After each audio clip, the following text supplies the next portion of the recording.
Hey guys, Frosty Knives here, back with another EU book review. And today we are taking a look at the second book in the post-Revenge of the Sith era. We are taking a look at John Jackson Miller's Kenobi. And this book was published in 2013, and my paperback copy clocks in at 442 pages. It does have a short story at the end of this, also by John Jackson Miller, as well as an excerpt from another book that he written that you could take a look at. This was a very, very interesting read. In so far in the Star Wars universe, we've come upon different types of Star Wars novels. We've come upon political thrillers. We've come upon prison thrillers. There are horror novels set in the Star Wars universe. There's one or two novels that may loosely be called romance type novels in the Star Wars universe. But this is the first novel that is specifically written as a Western. So we have a Western Star Wars Expanded Universe novel. And it is a Western through and through. We've got two warring families, the Caldwells and the Galts, fighting each other and fighting the Tuskens. We've got range wars. We've got dewback races and dewback wrangling. We've even got a showdown at high noon in the desert. So it's got all the great makings of a Western. And that is actually what John Jackson Miller was tasked with. He wanted to write a Star Wars novel, and he was approached and said, hey, why don't you make this a Western? And so he said, that sounds like a great idea. And that's what he did. So this book, first of all, I'd just like to say, was a wonderful read. I really, really, really enjoyed it. It was wonderfully done and quite a fun read. And it was a good time period, and it was a good setting to write a desert Western in. So what is the book about? Well, this takes place about a couple of months, really, after the end of Revenge of the Sith, and this is the beginning of Obi-Wan Kenobi's exile on Tatooine, where he's going to spend the next 20 years making sure that Luke is safe and watching over him. So he's got to Tatooine. Luke has been given to the Lars family, and now he begins to transform from Jedi General Obi-Wan Kenobi to crazy desert hermit old wizard Ben Kenobi. And we start to see his transformation in that. It's a fairly sort of simple-ish story. Kenobi is on Tatooine. He's trying to stay out of the limelight. He knows he has to hide. He knows he has to cut himself off from the Force. He knows he has to change his name. Apparently, Kenobi is a very popular name in the Star Wars universe because when they find out his last name is Kenobi, everybody's like, oh yeah, we know. You know this Kenobi, that Kenobi, this Kenobi, that Kenobi. What about that Kenobi? He was a pod racer. It's like, I guess, the Smith of the Star Wars universe? I don't know. Apparently he's very popular. Kenobi is a very popular last name, so maybe that's sort of just the author's way of trying to explain how he was able to hide a little bit so long. So he's on Tatooine, as you know, in his little desert hovel, and he knows he has to stay out of the limelight, stay away from the Force, give up on using it, no more lightsabers for him, just dress like an overgrown Jawa and live in the desert and do what you got to do. And he winds up, really inadvertently, finding himself in the middle of this range war. See, there's these two families, the Caldwells and the Galts, and they are collectively fighting the Tusken. So the book really heavily focuses a lot on Tusken Raiders, the Sand People, their culture, some of their backstory, some of their history, a little bit about them as a people. That was very interesting. And so these two families have sort of gotten together to repel and to defend against the Tuskens, because the Tuskens have apparently been making attacks on these moisture farmers, families, and farms. And so the head Galt, the main one of the Galt family, Orin Galt, he came up with what he calls the smuggler's call, and that is sort of like an early warning defense system, so that every farm, the way it works is that every farm and every farmer pays into a fund. It's a protection fund, right? It's basically you pay me for protection. It's protection money. They pay into this fund, and if any of the farms that are part of this fund get attacked by the Tuskens, they can ring this smuggler's call, which sounds like a crate dragon call, because that's like the only thing, one of the only things that Tuskens are afraid of. And then the rest of the farms will come and repel the Tusken attack. And that's pretty much what it's about. Of course, you find out that Orin is in hock with Jabba. He owes a lot of people money. He's been dipping into the fund. He's basically been embezzling from it.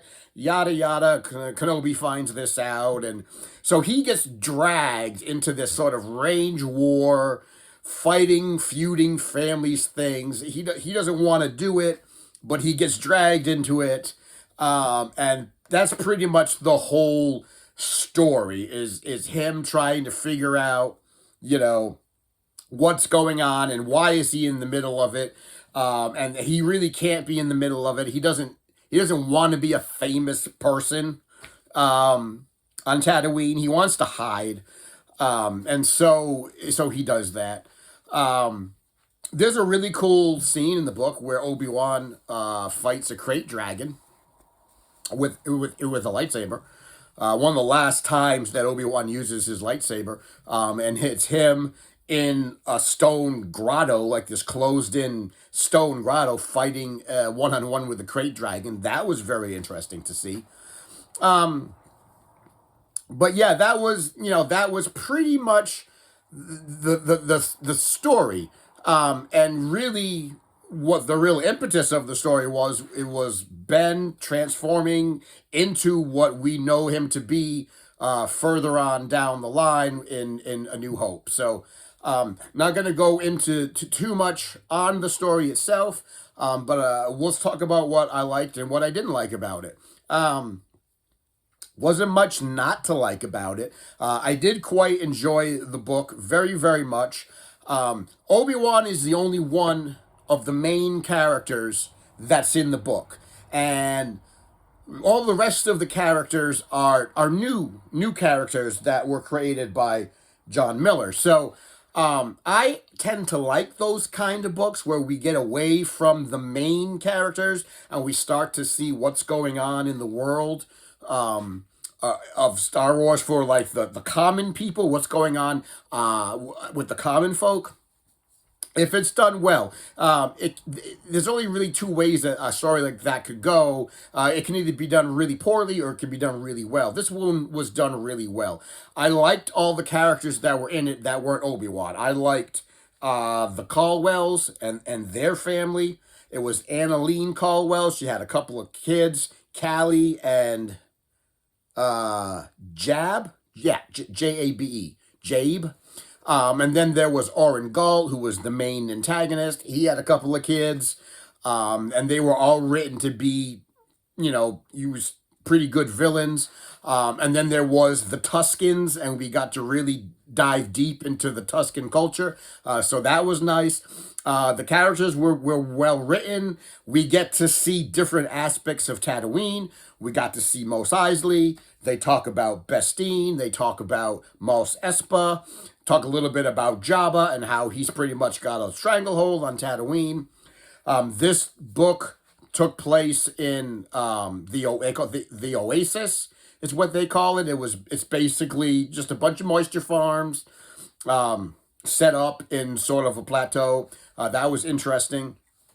They dived in a little bit about some of the native creatures of Tatooine. We got to talk about Sarlaccs, got to talk about Krayt dragons, got to talk about banthas, talked about Eopes, because Ben had one that he got around on because he didn't want to use technology.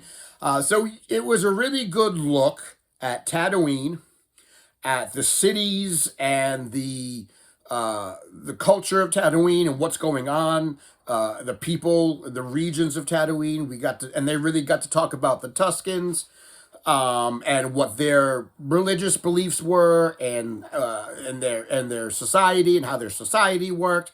Really sort of went deep into all of that. So those are all what I liked about the book. Obi-Wan came really close in this book, really close to finding out what Anakin actually did when he went to rescue his mother. See, Obi-Wan Padme was the only one who knew that Anakin, when he rescued his mother, slaughtered all the Tuskens. Slaughtered them all. And not just the men, but the women and the children. Killed them all. She was the only one who knew. Obi-Wan didn't know. And he came really, really close in this book to finding out what Anakin actually did, because you find out he winds up getting involved with the Tuskens, and he's able to talk to them.